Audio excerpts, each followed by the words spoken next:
तो दोस्तों कैसे हैं आप सब। आज की हमारी कहानी है अरवी के कोफ्ते।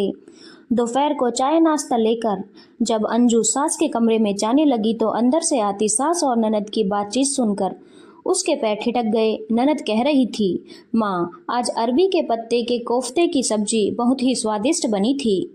सुनकर अंजू को खुशी हुई। उसने सोचा कि इतनी व्यस्तता के बीच भी कोफ्ते बनाकर उसने अच्छा ही किया। दीदी को पसंद आ गई सब्जी। उसकी मेहनत सफल हो गई। लेकिन इतने में ही सास का स्वर सुनाई दिया, तुझे तो पता है तेरे पापा को अरवी के पत्ते के कोफ्ते की सब्जी कितनी पसंद है, लेकिन यहाँ पर तो किसी को तेरे पापा की या मेरी पसंद की पड़ी है ही नहीं। तेरी भाभी से इतना भी नहीं होता कि हमारी पसंद का ख्याल रखकर बीच बीच में कोफ्ते बना दिया करें। आज इस मौसम की पहली बार कोफ्ते बने हैं, जबकि अरवी के पत्ते कब से बाजार में आ रहे हैं।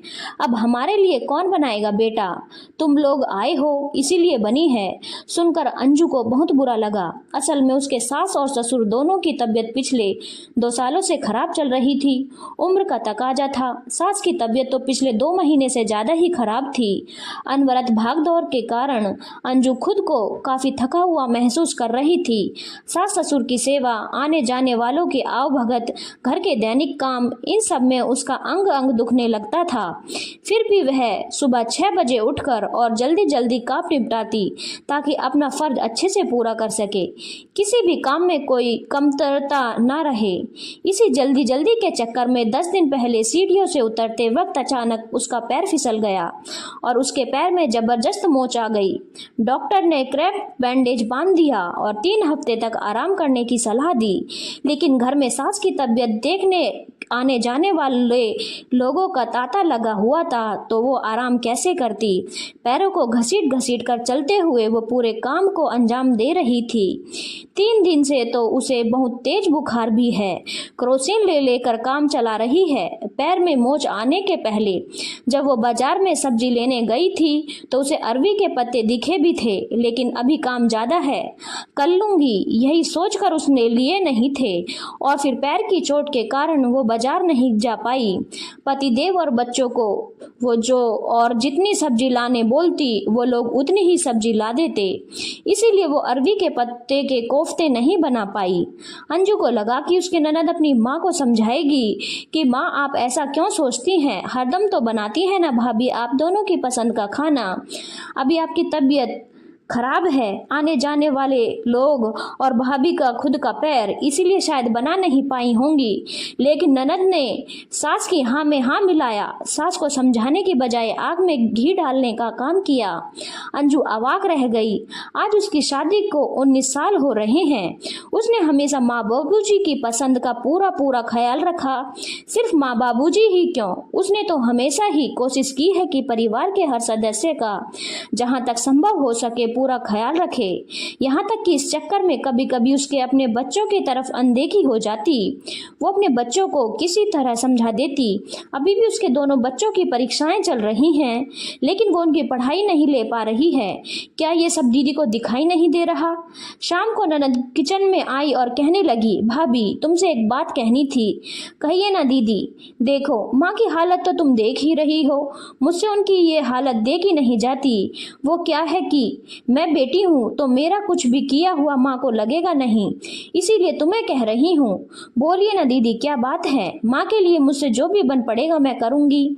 तुम माँ के कान में बोलो कि मैं 5 एकादशी के व्रत करूँगी। हे भगवान आर या पार कर दो। मतलब ये कि हे भगवान या तो आप उन्हें अच्छा कर दें या मुक्ति दे दें। मैं उनके लिए एकादशी के व्रत करूँगी।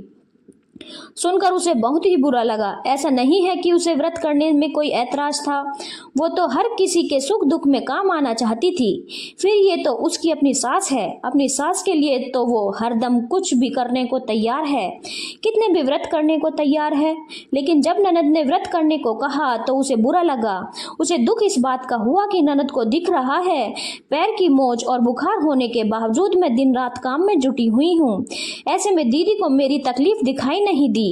काम में हाथ बटाना तो दूर की बात, ऊपर से व्रत। खैर ननद को बुरा न लगे इसलिए उसने सास के कान में कह दिया। ससुराल जाते जाते ननद उसके गले लगकर खूब रोई और कहने लगी, भाभी कभी कभी बाबूजी के लिए अरवी के पत्ते के कोफ्ते बना दिया करो। यह वाक्या उन्होंने कुछ इस अंदाज में कहा कि अंजू को लगा कि किसी ने उसके गाल पर करारा तमाचा मारा हो। उसे अपने सालों की मेहनत मिट्टी में मिलती नजर आई। जिस ननद को वह ननद कम सहेली समझती थी, अपने मन की हर बात जिससे शेयर करती थी, वो ही ननद माँ बाप के प्यार में इतनी अंधी हो जाएगी कि उन्हें सच्चाई भी नजर नहीं आएगी। यह उसने सपने में भी नहीं सोचा था। अंजू ने हमेशा परिवार की खुशी को ही अपनी खुशी माना। शादी के बाद 19 साल से अपना तन मन धन सब कुछ परिवार के लिए न्यौछावर कर दिया। उसका ये सिला। वो सोचने लगी, क्या भाभी इंसान नहीं होती है? क्या वास्तव में भाभी एक ऐसा प्राणी होती है जो मशीन से भी बदतर होती है? क्योंकि मशीन भी जब ज़्यादा चलने से गर्म हो जाती है तो उसे ठंडा करने के लिए आराम देना जरूरी होता है। लेकिन भाभी के आराम के बारे में कोई भी क्यों नहीं सोचता? भाभी के कितना भी काम करने पर भी घर के लोग खुश क्यों नहीं होते? माँ बाप के प्यार के लिए प्यार तो ठीक है, लेकिन भाभी का क्या? आखिर भाभी से इतनी ज़्यादा उम्मीद क्यों बांध दी जाती है? आखिर क्यों? धन्यवाद दोस्तों। अगर आपको कहानी अच्छी लगी हो तो चैनल को लाइक, शेयर और सब्सक्राइब करना ना भूलें।